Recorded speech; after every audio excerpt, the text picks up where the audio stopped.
सो hello अस्सलाम वालेकुम to everyone. Am I audible and visible to you guys? आवाज़ मेरी आ रही सब लोगों को क्लियर? आज की क्लास का टॉपिक है हमारे पास बायोटेक्नोलॉजी, सॉरी, डीएनए एनालिसिस। वालेकुम अस्सलाम, महा welcome, welcome to the Noon academy. तो आज की क्लास का टॉपिक है हमारे पास डीएनए एनालिसिस। हमने प्रीवियस क्लासेस में बायोटेक्नोलॉजी के बहुत सारे aspects, recombinant DNA technology, genetic engineering, gene sequencing, genes, genomics, बहुत डिटेल में बहुत सारी चीज़ों के बारे में डिस्कस किया था। एक लास्ट टॉपिक हमारे रिमेनिंग है विच इज़ डीएनए एनालिसिस। तो डीएनए एनालिसिस को आज हम देखेंगे क्या है। जैसे नाम से ही क्लियर लग रहा होगा आप लोगों को, डीएनए का मतलब होता है हमारा nucleic acid, genetic material DNA, deoxyribo nucleic acid. और एनालिसिस का मतलब होता है उसका एनालिसिस करना, उसका उसकी जांच करना, राइट। तो उसकी एनालिसिस हम करते हैं और उससे हमें कुछ जेनेटिक डिजीजेस के बारे में, कुछ जेनेटिक चीज़ें पता चलती हैं, जेनेटिक इन्फॉर्मेशन हमें मिलती है। इसी चीज़ को हम डीएनए एनालिसिस कहते हैं। ठीक है, तो यहाँ देखिए हमारे पास क्या है definition. DNA analysis is the process of studying and manipulating the DNA to understand the genetic information and make various biotechnological application possible. ठीक है, तो इसमें क्या है हमारे पास, प्रोसेस है डीएनए को स्टडी करने का, डीएनए को मैनिपुलेट मतलब उसमें कुछ चेंजेस करने का, ताकि हम जो जेनेटिक इंफॉर्मेशन है ना उसको देख सकें, उसको समझ सकें या उसको अंडरस्टैंड कर सकें। ठीक है, डीएनए टेस्ट आप लोगों ने नाम सुना होगा, तो ये वही डीएनए टेस्ट, वही चीज़ होती है ये। ठीक है, डीएनए एनालिसिस डीएनए टेस्ट ही होता है। ठीक है, फॉर एग्जांपल मुझे पेरेंटिंग का टेस्ट करना है, मुझे देखो फॉर एग्जांपल किसी की पैटर्निटी, यानी कि इसका फादर कौन है या मदर कौन है, ये कंफर्म नहीं हो रहा, तो ये करने के लिए मैं क्या करूँगा, मैं डीएनए टेस्ट करूँगा। ठीक है, फॉर एग्जांपल क्राइम सीन पे, वालेकुम अस्सलाम मेजबीन, वेलकम। फॉर एग्जांपल कोई क्राइम सीन पे मेरे पास ना डीएनए वो हो गया है क्राइम सीन के ऊपर, ठीक है, और फोरेंसिक में इसकी एप्लीकेशन कर सकता हूँ। ठीक है, तो ये हमारे पास सारी चीज़ें डीएनए एनालिसिस से पता लगती हैं। ओके, इट्स ओके, कोई बात नहीं, वेलकम। ठीक है,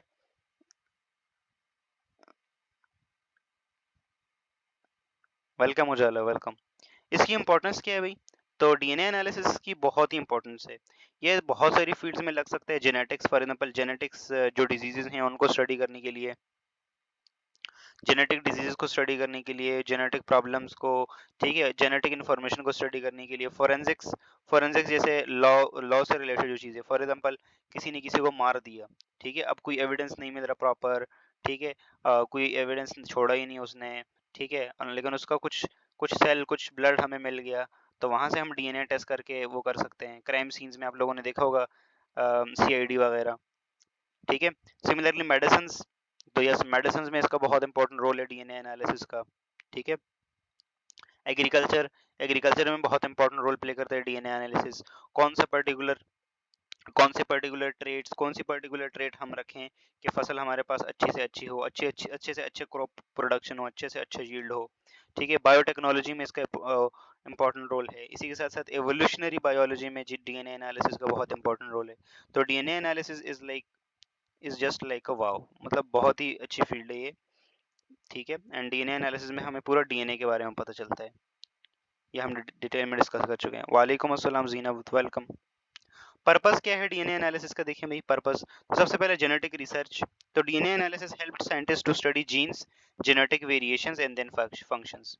तो जो जीन्स होते हैं उनका काम क्या है, जेनेटिक वेरिएशंस, जो चेंजेस आते हैं, for example white population, brown, black, Asian population, इनमें क्या डिफरेंस है, क्या जेनेटिक वेरिएशन है, एक लंबा है, एक छोटा है, एक चौड़ा है, किसी को डायबिटीज़ है, किसी को नहीं है, तो ये सारी चीज़ें स्टडी करते हैं हम।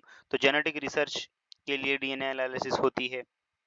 दूसरे नंबर पे डिजीज़ की डायग्नोसिस, तो किसी डिजीज़ की डायग्नोसिस की भी हमारे पास इंपॉर्टेंट रोल प्ले करता है डीएनए एनालिसिस फॉर। ठीक है, it is use for identify genetic diseases. तो जो जेनेटिक डिजीजेस होती हैं और पहले से प्री डिपोजिशन डिजीजेस, जैसे फॉर एग्जांपल हमने वो किया था ना एमनियोसेंटेसिस, तो वो पहले से जो पहले से हमें बता देता है एमनियोसेंटेसिस कि भाई आने वाले बेबीज के अंदर कौन सी डिजीजेस होंगी। ठीक है, तो ये सारी चीज़ें, डिजीजेस का डायग्नोसिस हो गया। फोरेंसिक आइडेंटिफिकेशन, मान लो एक क्राइम सीन हुआ, ठीक है, और उस चोर ने बाकी सारा कुछ, अपने सारा कुछ मिटा दिया, लेकिन उसका ना एक बाल मिल गया वहां से, एक बाल छोटा सा, अब वो फंस जाएगा। ठीक है, एक बाल से भी पूरा डीएनए टेस्ट हम कर सकते हैं। सेल, हमें सिर्फ बस एक सेल चाहिए, ठीक है। तो फोरेंसिक के लिए फोरेंसिक एप्लीकेशन लॉ से related DNA analysis is crucial for crime scene investigation in identifying individuals. ठीक है। पैटर्निटी टेस्ट, कई बार जो है वो ना पैटर्निटी का टेस्ट करने के लिए भी जो बायोलॉजिकल रिलेशनशिप होता है इस चीज़ को कंफर्म करने के लिए पैटर्निटी और मैटरनिटी को चेक करने के लिए हम इस टेस्ट का यूज़ करते हैं। एनवायरमेंटल मॉनिटरिंग, एनवायरमेंटल मॉनिटरिंग में हमारे पास क्या होता है, एनवायरनमेंट को हम मॉनिटर करते हैं प्रॉपर, हमारे इकोसिस्टम में बायोडाइवर्सिटी चेंज तो नहीं हो रही, हमारे एनवायरनमेंट में कोई ऐसी हार्मफुल चीज़ें तो नहीं है, कोई हार्मफुल बैक्टीरिया वगैरह तो नहीं है, तो ये सारी चीज़ें हमारे पास किस में आती हैं, एक एनवायरमेंटल मॉनिटरिंग। इसके बाद हमारे पास क्या है, एवोल्यूशनरी स्टडीज़। तो यस, जितना भी आप लोगों के पास जो डेटा आता है ना, तो ये एवोल्यूशनरी स्टडीज़ में बहुत इंपॉर्टेंट रोल प्ले करता है। ठीक है, प्रीवियस कितने ऑर्गेनिजम्स थे, उनका जेनेटिक मेकअप कैसा था, ठीक है, क्या जेनेटिक वेरिएबिलिटी थी कि उसकी वजह से वो लिविंग ऑर्गेनिज्म उस टाइम के इन्वायरमेंट में फीडेड थे पूरा। ठीक है, तो ये है हमारे पास डीएनए एनालिसिस। क्लियर है ना पर्पस डीएनए एनालिसिस का, जो टेक्निक इसमें यूज होती है डीएनए एनालिसिस में, वो हमारे पास इलेक्ट्रोफोरेसिस की टेक्निक है, मैंने लास्ट टाइम इसके बारे में बताया था, आज तो थोड़ा सा डिटेल में डिस्कस कर लेंगे। इसमें डीएनए के छोटे छोटे फ्रेगमेंट्स बनते हैं ना, फ्रेगमेंट्स, इन फ्रेगमेंट्स को हम क्या करते हैं, इन छोटे छोटे फ्रेगमेंट्स को इन छोटे छोटे फ्रेगमेंट्स को हम जो है वो अलग कर रहे होते हैं। ठीक है, इन फ्रेगमेंट्स को साइज के हिसाब से डिफरेंट डिफरेंट कर रहे होते हैं। ठीक है, पीसीआर आप लोगों को पता है, पीसीआर हमने पढ़ लिया है, पीसीआर पॉलीमराइज चेन रिएक्शन। अगर एक जीन की एक कॉपी आपको चाहिए, एक जीन की किसी पर्टिकुलर जीन की कॉपी चाहिए, तो आप लोग क्या करेंगे, उसके लिए पीसीआर करेंगे। And what is PCR? Polymerise chain reaction.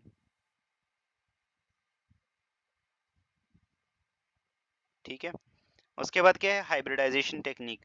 Hybridization technique क्या है, पहले DNA sequencing, sorry, determining the exact sequence of nucleotide in DNA molecules. तो सेंगर सीक्वेंसिंग या मैक्सम गैल्बर्ट मेथड या गैल्बर्ट मैक्सम मेथड, उससे हम डीएनए की सीक्वेंसिंग का भी करेंगे।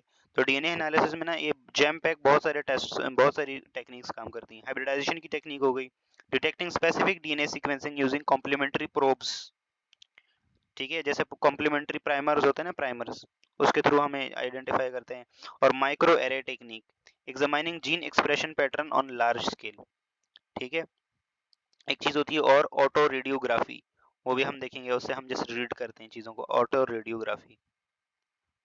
सबसे पहले मैकेनिज्म क्या है, तो मैकेनिज्म डीएनए एनालिसिस का क्या है, सबसे पहले तो आपको सैंपल लेना है। ठीक है, अज्यूम करो आपको ना जो है वो लेट सपोज एक क्राइम सीन है, वहां पे जो है वो कोई मर्डर हुआ है लेट सपोज। ठीक है, और वहां से हमारे पास लेट से वो जो मर्डरर है जिसने मारा है उसका सिर्फ बाल मिलता है। ठीक है, और हमें सस्पिशन है एक पर्सन के ऊपर, तो मैं क्या करूंगा, मैं उस पर्सन से डीएनए लूंगा, यहाँ बाल से डीएनए निकाल के, बाल की खाल निकाल के उसका डीएनए निकाल के उसका डीएनए टेस्ट करूंगा।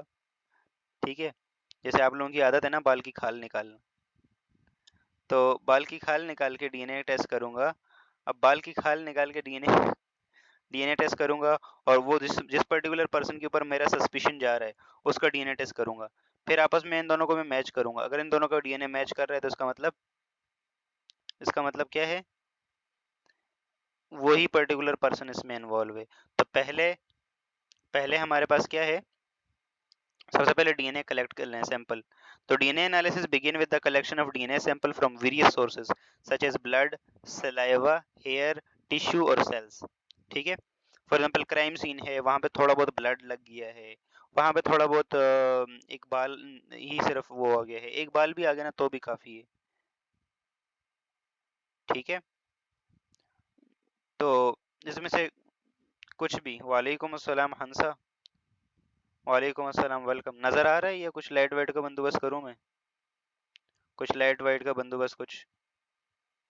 हाँ, फिंगरप्रिंट से भी मालूम होता है, लेकिन फिंगरप्रिंट से ना थोड़ा वो होता है, हाँ वो भी एक्यूरेट होते हैं फिंगरप्रिंट ऑल दो, लेकिन कुछ लोग जो है वो क्राइम सीन में फॉर एग्जांपल वो मर्डरर था, उसने ना ग्लव्स पहने हुए थे, अब कहाँ से फिंगरप्रिंट निकालोगे बताओ? तो हमें सारी टेक्निक्स को देखना पड़ता है। अच्छा, हंसा पहले से थी, अभी कमेंट किया, ओके। उसके बाद तो सबसे पहले आप लोगों ने क्या करना है, डीएनए सैंपल लेना है। ठीक है, डीएनए सैंपल लेना, फॉर एग्जांपल आप लोगों के पास ना आप लोग वो हुआ और आप लोगों को बाल मिला उसका। अब इस क्या करेंगे आप लोग, अब ना इस बाल से क्या करेंगे, अब इस बाल को हम लैब में लेके जाते हैं और वहाँ ना एक लड़की होती है, उस लड़की को ये बाल हम दे देते हैं। वो लड़की फिर इस बाल को इतना पकाती है, इतना पकाती है, इतना पकाती है, इसकी खाल निकल जाती है। फिर उसके बाद क्या होता है, जब खाल निकल गई बाल की, तो उसके बाद हमारे पास ये होता है कि उसके बाद ये होता है हमारे पास कि हम इसमें क्या करते हैं, ये बाल की खाल निकल गई, तो उसके बाद फिर इसमें से डीएनए निकालते हैं।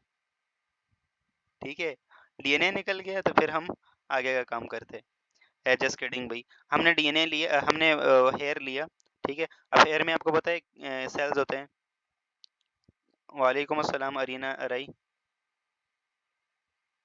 अरे उजाला, just I was just kidding, मैं मजाक कर रहा था। अल्हम्दुलिल्लाह अली अरई, I am good, what about you? ठीक है, तो हमने क्या किया, हमने ना वो बाल लिया, उसको लैब में लेके गए, उसको उजाला को दे दिया, लेट्स सपोज उजाला को। अब उजाला क्या करेगी, अब उजाला इस बात से बाल से बातें करेगी। ठीक है, तो फिर क्या होगा, जब बाल से बातें करेगी तो बाल की खाल उतर जाएगी।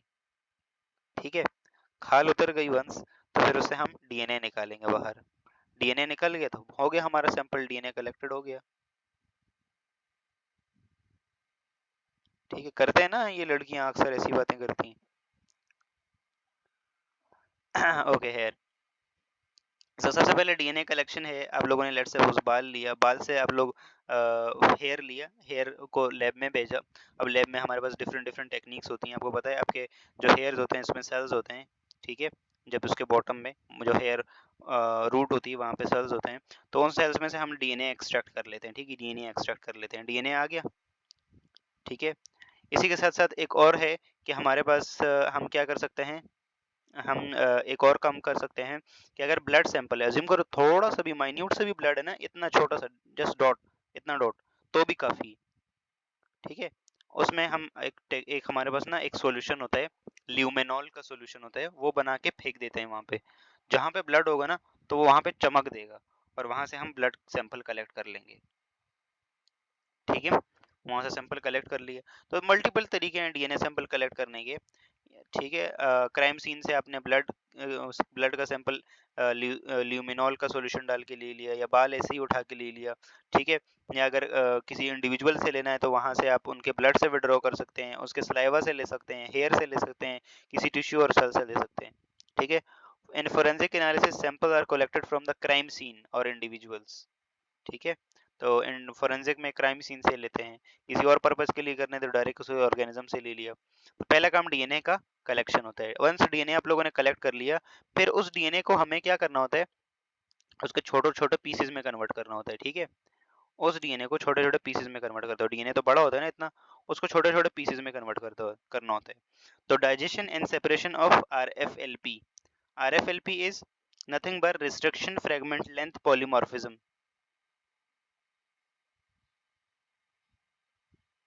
Liquid sample, liquid sample collect करना आसान है, बहुत आसान है। फॉर एग्जांपल क्राइम सीन की बात करिए, क्राइम सीन से लिक्विड वो आइसोलेट करना, या किसी बॉडी से। कहाँ की बात कर रही है Saeeda अरमीन Siraj? Yes.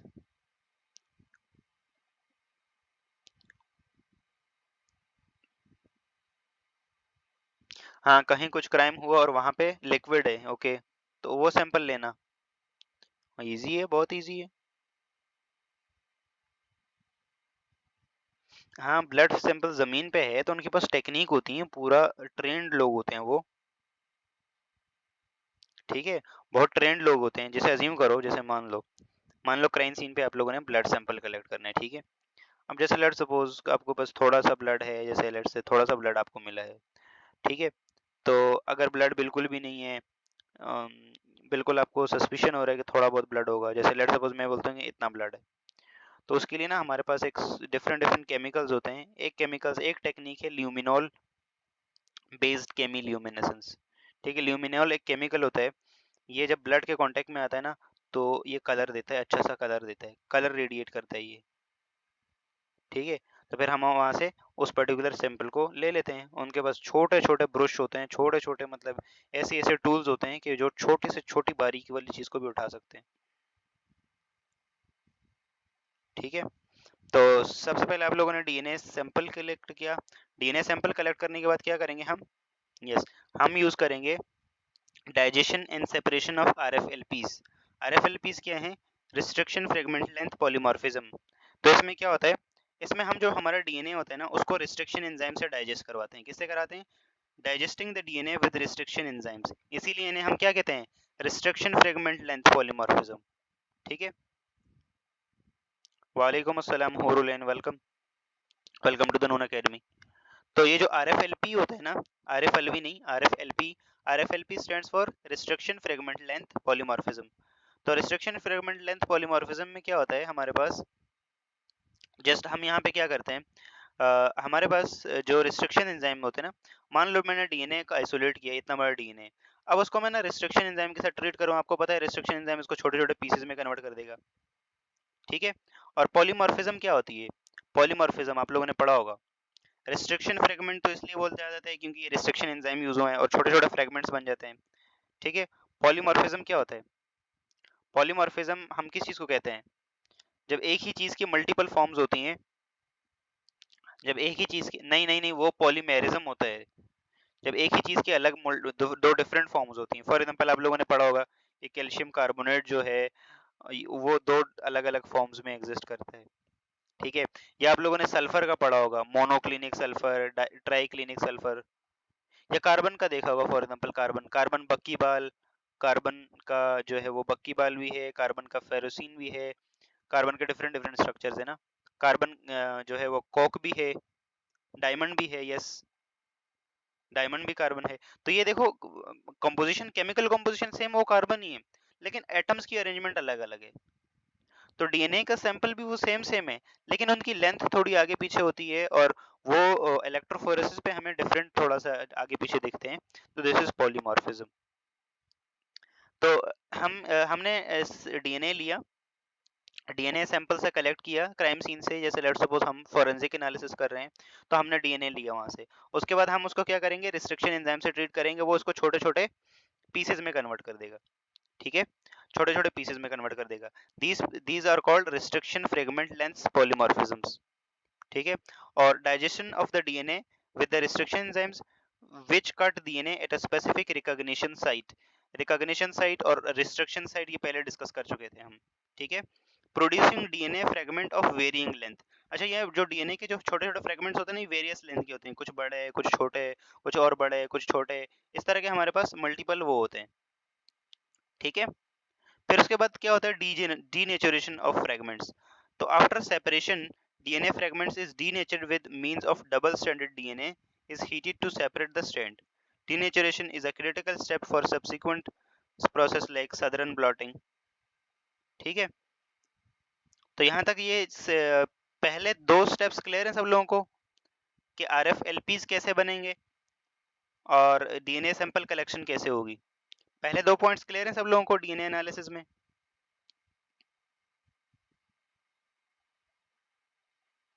Digestion and separation, digestion का मतलब वही है कि जो रिस्ट्रिक्शन एंजाइम्स के थ्रू हम क्या करेंगे? डाइजेशन के मतलब क्या है? रिस्ट्रिक्शन, इतना बड़ा डीएनए था, रिस्ट्रिक्शन एंजाइम हमने लगा दिया, उसके छोटे छोटे कंपोनेंट्स बन गए, कुछ बड़े कुछ छोटे, कुछ कैसे कुछ कैसे। तो इसी चीज को पॉलीमॉर्फिज्म कहते हैं। ठीक है, रिस्ट्रिक्शन फ्रेगमेंट लेंथ पॉलीमॉर्फिज्म, अलग अलग साइज के फ्रेगमेंट्स बन गए। डीएनए सेम ही है लेकिन अलग अलग साइज के फ्रेगमेंट्स बन गए। ठीक है, और सेपरेशन अभी आगे बताएंगे हम।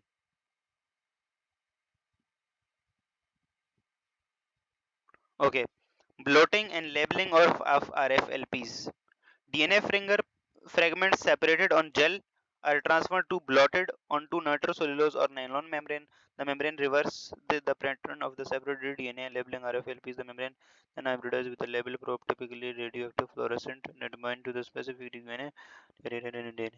Autoradiography is the geographic film analysis visualize the labeled DNA fragment. The membrane exposed to X-rays, film, and phosphogram mirror screen. The radioactive probe emit radiation that exposes films. सब लोगों को समझ आ गया? मैंने सारा पढ़ लिया, सब लोगों को समझ आ गया?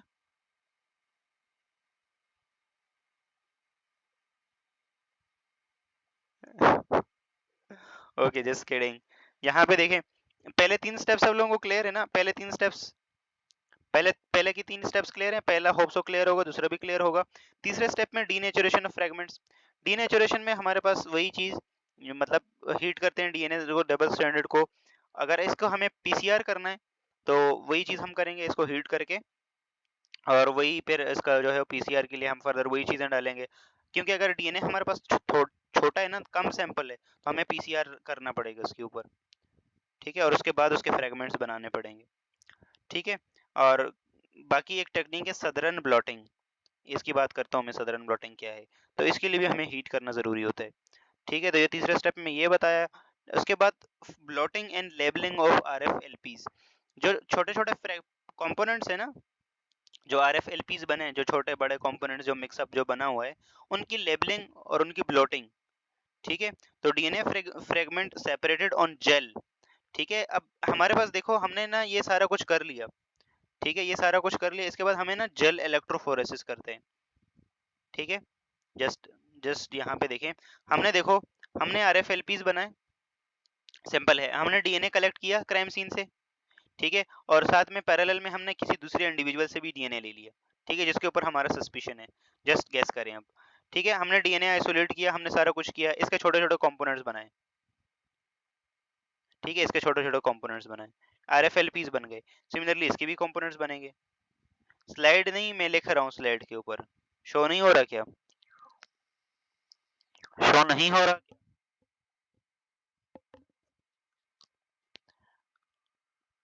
रिफ्रेश कर लो, रिफ्रेश कर लो। तो ये मेरे पास क्राइम सीन से डीएनए लिए, मैं इसके ऊपर सी आर लिख देता हूँ, क्राइम सीन। और ये मैंने पर्सन, नॉर्मल किसी पर्सन के ऊपर है, इसके ऊपर मैं पी आर लिख देता हूँ, ठीक है? जैसे जस्ट आइडेंटिफिकेशन के लिए। तो ये मेरे पास आर एफ एल पीज बन गए, R F L Ps, restriction fragment length polymorphisms. Similarly यहाँ पे भी आर एफ एल पीज बन गए, आर एफ एल पीज। अब मैं क्या करूंगा, अब मैं जेल इलेक्ट्रोफोरेसिस करूंगा। क्या करूंगा? Gel electrophoresis. जेल इलेक्ट्रोफोरेसिस में मेरे पास, अब लोगों को मैंने लास्ट टाइम समझाया था, इस तरह का चैम्बर होता है, ठीक है? उस चैम्बर के एक साइड पे क्या होती है, उस चैम्बर के एक साइड पे हमारे पास, यस, नेगेटिव इलेक्ट्रिक फील्ड होती है, और एक तरफ साइड पे पॉजिटिव, ठीक है? बेटा मैं लिख रहा हूँ स्लाइड, स्लाइड नहीं है।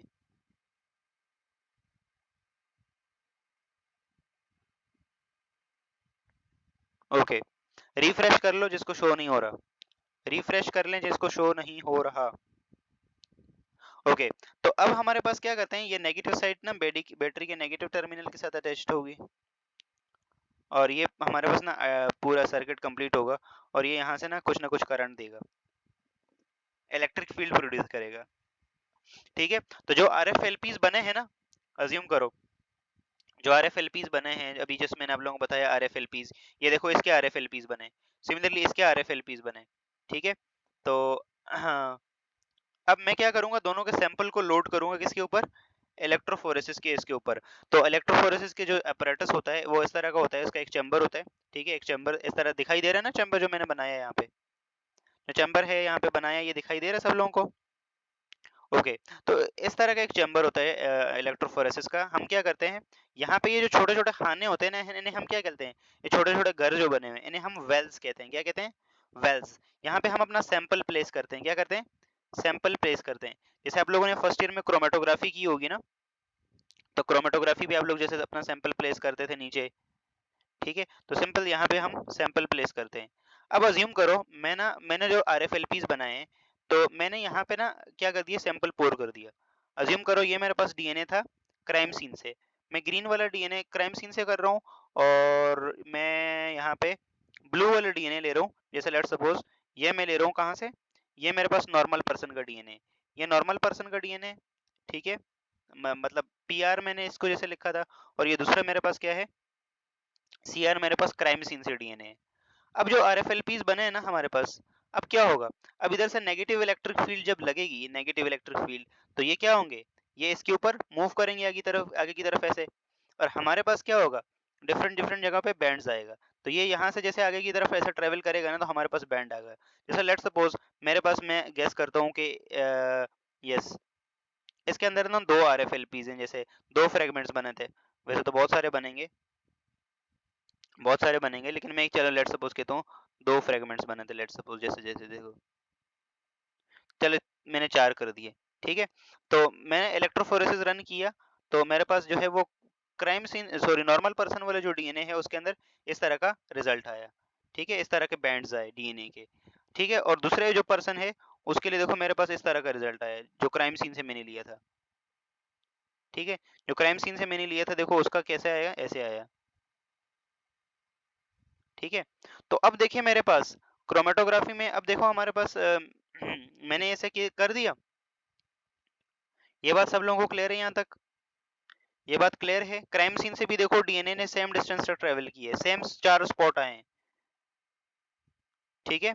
सिमिलरली जो नॉर्मल पर्सन है उसके भी 4 स्पॉट आए हैं और सेम सेम डिस्टेंस तक ट्रेवल किए है। तो इसका मतलब ये क्या है कि ये मुजरिम है, इसी ने किया है, ठीक है। तो इस तरह से हमारे पास पूरा का पूरा प्रोसेस होता है।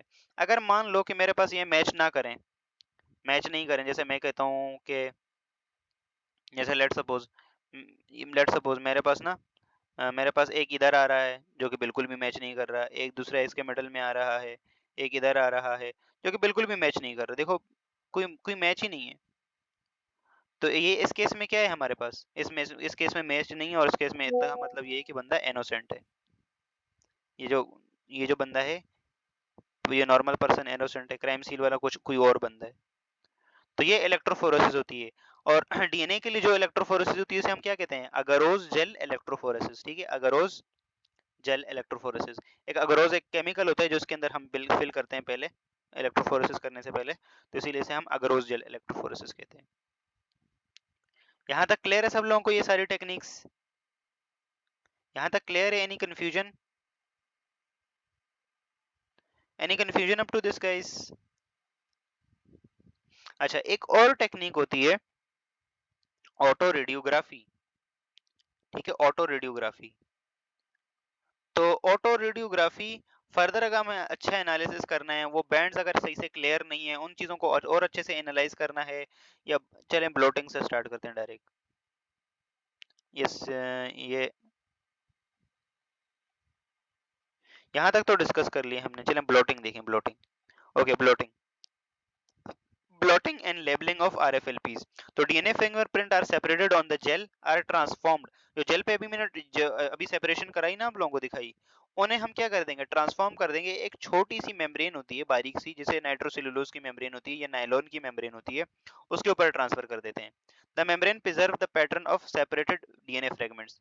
तो जिस तरह से आप लोगों का वो, शायद आप लोगों ने देखा हो, कभी बैंक में गए आप लोग, तो ऊपर से मतलब जो फॉर एग्जाम्पल आपको अपनी सैलरी डिपॉजिट करवानी है, तो आप एक फॉर्म फिल करेंगे, तो उसके ऊपर जैसे जैसे लिखेंगे ना, तो नीचे एक दूसरा कागज भी होता है, उसके ऊपर भी ऑटोमेटिकली वो आता जाता है। इसे क्या कहते हैं, वो कॉपी केट टाइप का जो होता है, देखा है ना आप लोगों ने? बाकी लोग, हाँ।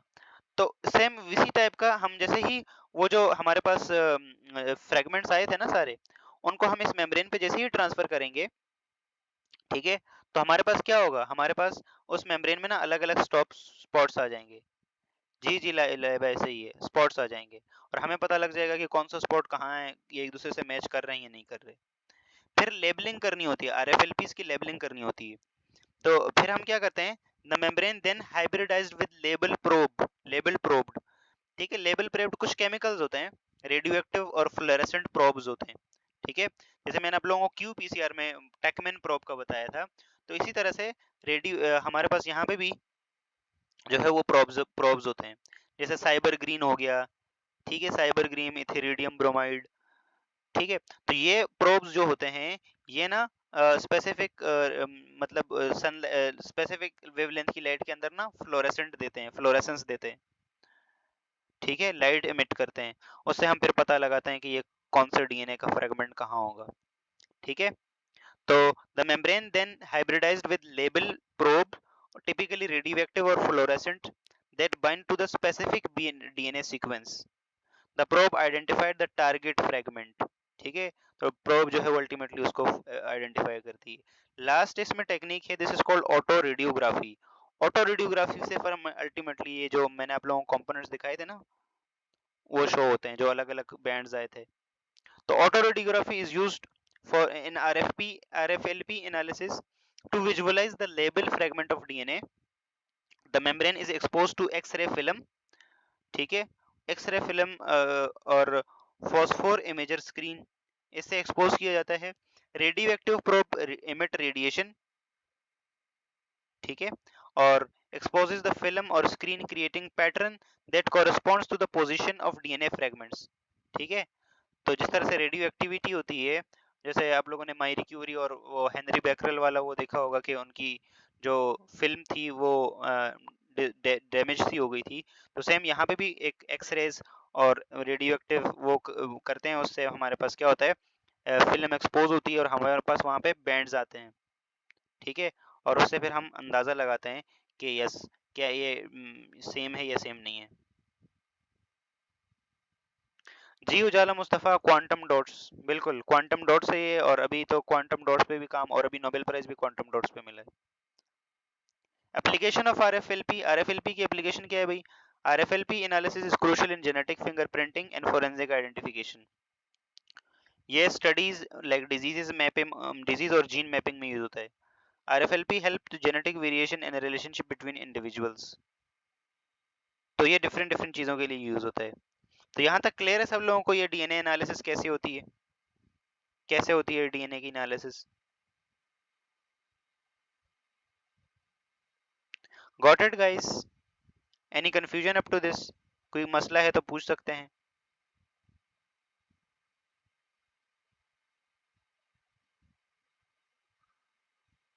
ओके, इलेक्ट्रोफोरेसिस की टेक्निक्स मैंने आप लोगों को बताई थी, जो डीएनए के लिए यूज होती है, डीएनए और न्यूक्लिक एसिड्स को स्पेसिफिकली डीएनए आरएनए के लिए जो यूज होती है वो अगरोस जेल इलेक्ट्रोफोरेसिस होती है। अगरोस एक केमिकल होता है, पॉलीसैकेराइड होता है, ठीक है। प्रोटीन के लिए पॉलीएक्राइलामाइड जेल इलेक्ट्रोफोरेसिस, ये प्रोटीन्स के लिए होता है, ठीक है, प्रोटीन्स की सेपरेशन के लिए, ठीक है। पल्स फील्ड जेल इलेक्ट्रोफोरेसिस, ये भी हमारे पास बायोमोलिक्यूल्स जैसे प्रोटीन्स हो गए, लिपिड्स, न्यूक्लिक एसिड्स, ये भी उनके लिए होती है। एसडीएस पेज भी प्रोटीन्स के लिए होती है। Sodium dodecyl sulphate polyacrylamide gel electrophoresis, 2D electrophoresis, two dimensional, ये हम किसी के लिए भी कर सकते हैं, ठीक है। डिफरेंस जेल इलेक्ट्रोफोरेसिस, ठीक है। तो इलेक्ट्रोफोरेसिस का यूजुअली मतलब यही होता है कि हम ना डीएनए और आरएनए या प्रोटीन्स को उनको उनके साइज के हिसाब से और उनके चार्ज के हिसाब से हम सेपरेट करते हैं। और अभी इलेक्ट्रोफोरेसिस जैसे मैंने अभी आप लोगों को बताया, अभी यहाँ तक क्लियर है ना सब लोगों को? कोई कंफ्यूजन तो नहीं है किसी को? ये देखें यहाँ पे स्पॉट्स नजर आ रहे होंगे आप लोगों को, देखें ये हमारे पास, देखें इस तरह से सैंपल इंजेक्ट करते हैं और ये देखें हम आप लोगों को स्पॉट्स अलग अलग नजर आ रहे होंगे, ठीक है। क्लियर है सब लोगों को यहाँ तक? कोई कंफ्यूजन? यहाँ तक कोई क्वेश्चन है तो पूछ सकते हैं। Any question up to this? Do you guys have any question?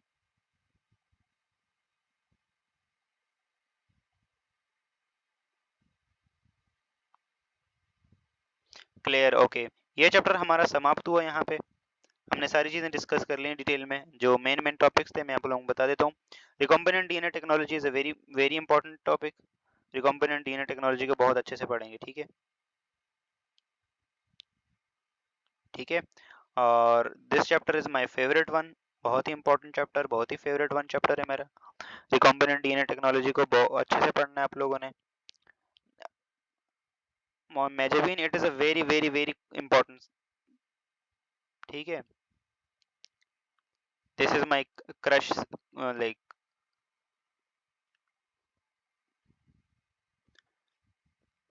This is my crush subject भाई, बायोटेक्नोलॉजी। जीन क्लोनिंग देख ली थी हमने, डीएनए सीक्वेंसिंग देख ली है, डीएनए एनालिसिस आज देखा, ठीक है। जीनोमिक्स मैप्स देख लिया, टिश्यू कल्चर देख लिया, ट्रांसजेनिक बैक्टीरिया, एनिमल और प्लांट्स देख लिया, हेल्थ कल्चर और हेल्थ केयर और बायोटेक्नोलॉजी, और scope and importance of biotechnology. यहाँ तक क्लियर है सब लोगों को? नहीं बोरिंग है, थोड़ा सा अगर अच्छे से थोड़ा देख लेंगे ना, मैं आप लोगों को कुछ एनिमेटेड वीडियोस भी भेज दूंगा, तो उससे ज़्यादा अच्छा कॉन्सेप्ट फील होगा। इंपॉर्टेंट टॉपिक्स जो हैं वो gene cloning, recombinant DNA technology long में आता है, ठीक है। रिकॉम्बिनेंट डीएनए टेक्नोलॉजी लॉन्ग में आता है, तो इसको इसको लॉन्ग के लिए रेडी रखें, जो स्टेप्स बताए थे आप लोगों को सारे। ठीक है, डीएनए सीक्वेंसिंग, और कई बार अब ये आरएफएलपी भी आ जाता है, RFLP, restriction fragment length polymorphism. ठीक है, टिश्यू कल्चर को एक बार देखें, और बाकी शॉर्ट शॉर्ट में जीनोमिक मैप आ सकता है, ह्यूमन जीनोम प्रोजेक्ट आ सकता है, इससे कोई एमसीक्यूज पूछे जा सकते हैं। ठीक है, लेकिन लॉन्ग में इस चैप्टर में जो है वो जेनेटिक इंजीनियरिंग और बायोटेक्नोलॉजी का रिकॉम्बिनेंट डीएनए टेक्नोलॉजी आ सकता है।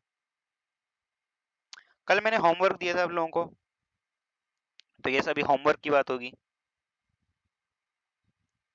यस, तो अभी मैं रिकॉर्डिंग यहाँ स्टॉप कर देता हूँ और कल का होमवर्क, बल्कि चलें रिकॉर्डिंग होने दें।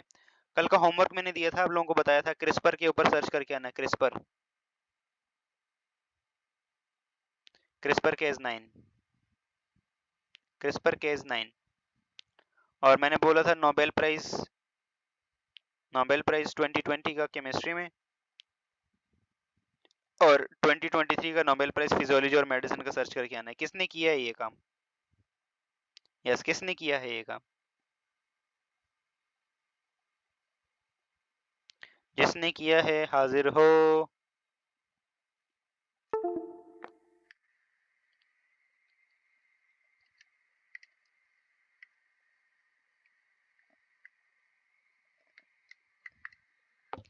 यस, किस किसने किया है? माइक पे आके, वाह, शाबाश शाबाश। अली हानी, वेरी गुड। अली अराई, sorry. Okay okay, that's good. अच्छी बात है, आपने किया है तो दैट्स वेरी गुड। ओके, कौन आएगा यहाँ पढ़ाने बताने के लिए? यस, कौन आएगा? उजाला।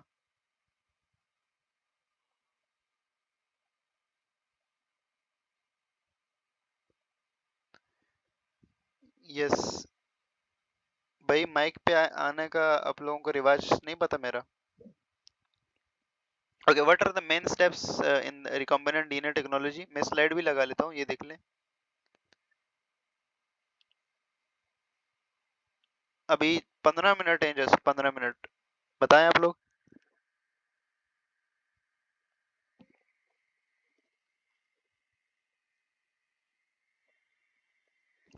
यस,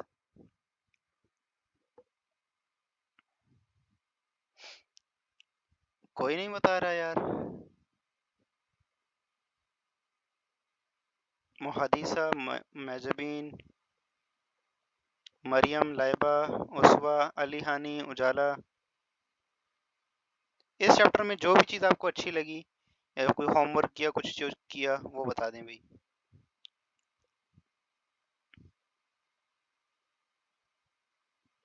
आहिस्ता आहिस्ता लोग गायब हो रहे हैं,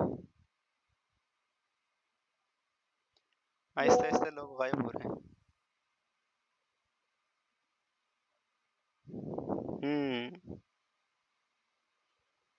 आहिस्ता आहिस्ता, होले होले।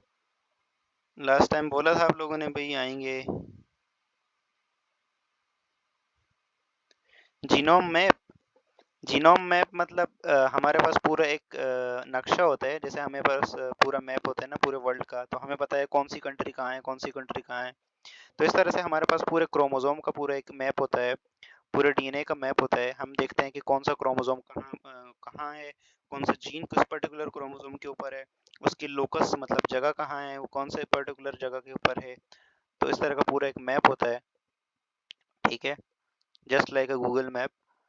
और वो हमें जीन्स की लोकेशंस बताता है। जैसे फॉर एग्जांपल हमें पता है सिस्टिक फाइब्रोसिस का जो जीन है वो क्रोमोसोम नंबर 4 के ऊपर है, सॉरी क्रोमोसोम नंबर 7 के ऊपर है। हंटिंगटन एक डिजीज है, उसके लिए वो जब अल्टर हो जाती है उसकी प्रोटीन, एचटीटी एक प्रोटीन होती है, उसका जीन क्रोमोसोम नंबर 4 पे होता है। इंसुलिन का जीन क्रोमोसोम नंबर 9 पे होता है। तो ये हमें कहाँ से पता चला? जीनोमिक मैप से पता चला। ये देखें वो जो अलग अलग वो बैंड्स आ रहे होते हैं ना, बैंड्स, ये देखें बैंड्स ऐसे आ रहे होते हैं, ये देखें बैंड्स, इलेक्ट्रोफोरेसिस के बाद बैंड्स ऐसे आ रहे होते हैं।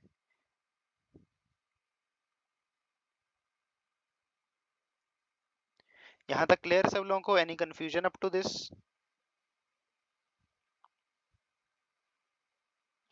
होमवर्क किया है किसी ने नोबेल प्राइज वाला?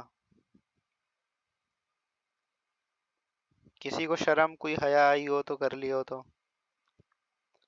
वालेकुम अस्सलाम आमना, welcome. Welcome Amna.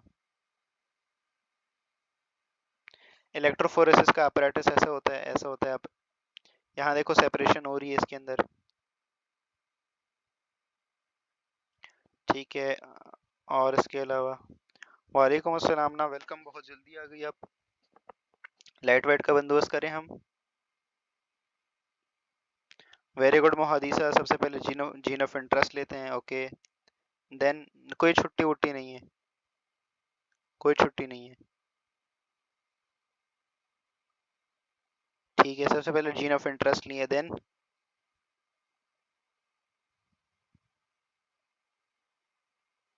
Yes, gene of interest लिए, आगे।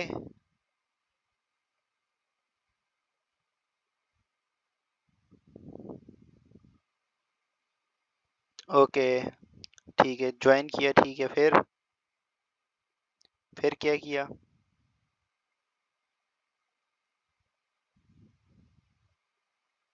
Sticky ends, okay. देखें आप लोग ना अच्छे से पढ़ लें भाई। ये देखें, जीनोमिक मैप ऐसा होता है। किसी ने पूछा था।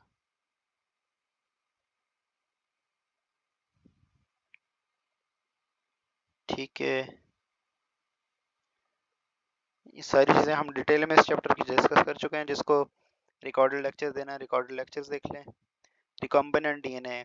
ओके भाई, सिंपल सा है। सबसे पहले हम क्या करेंगे, सबसे पहले हमें जीन ऑफ इंटरेस्ट चाहिए। जीन ऑफ इंटरेस्ट हमें लेने के दो तीन तरीके हैं, मैंने आप लोगों को बताए थे। ठीक है, अब इतने सिंपल तरीके से ही बता देंगे तो आप लोग कैसे चलेगा फिर। तो रिकॉम्बिनेंट जीन ऑफ इंटरेस्ट लेने के तीन तरीके हैं। एक हमारे पास डायरेक्ट ऑर्गेनिज्म की बॉडी से लें हम। ठीक है, एक तरीका ये हो सकता है। एक तरीका ये हो सकता है कि हम हमारे पास हमें सीक्वेंस पता है, हम डीएनए सिंथेसाइजर का यूज़ करके हम बना लें, डीएनए सिंथेसाइजर मशीन का यूज़ करके। ठीक है, और एक तरीका हमारे पास ये हो सकता है कि हमारे पास हम आरएनए, जो मैसेंजर आरएनए होता है, उसको रिवर्स ट्रांसक्रिप्शन करके उसका बना लें। तो ये तीन तरीके होते हैं हमारे पास जीन ऑफ इंटरेस्ट लेने के। ठीक है, जीन ऑफ इंटरेस्ट लेने का एक और तरीका भी होता है, जिसे हम क्या कहते हैं? अ, आमना प्लेबैक्स नहीं है, प्लेबैक्स नहीं है। जस्ट कांटेक्ट विद मेजाबीन, और मेजाबीन के साथ कांटेक्ट कर लो, या हंसा के साथ, वो आपको बता देंगे।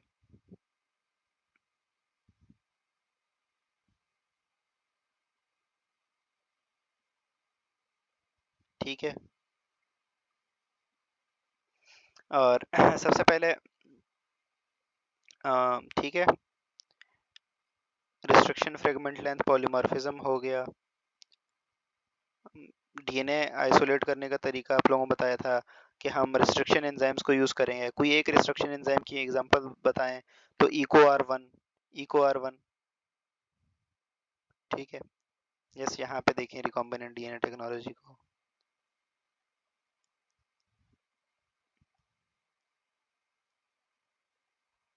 यस जी, कल डेवलपमेंट वाले चैप्टर पढ़ेंगे। ये देखें, यहाँ पे हमारे पास, ये देखें, ये हम जो है वो, ये देखो, जीन ऑफ इंटरेस्ट ले रहे हैं अपना रिस्ट्रिक्शन एंडोन्यूक्लियसिस के थ्रू। ठीक है, रिस्ट्रिक्शन एंडोन्यूक्लियसिस से फिर हमारे पास जीन ऑफ इंटरेस्ट हमने ले लिया, तो हम बैक्टीरिया से जो है वो लाइगेज एंजाइम और वेक्टर, और मतलब बहुत सारी चीज़ें डिटेल में हमने डिस्कस की थी। डीएनए लाइगेज कैसे काम करता है, each and everything we have talk. हमने बहुत डिटेल में जब सारी चीज़ें बात की।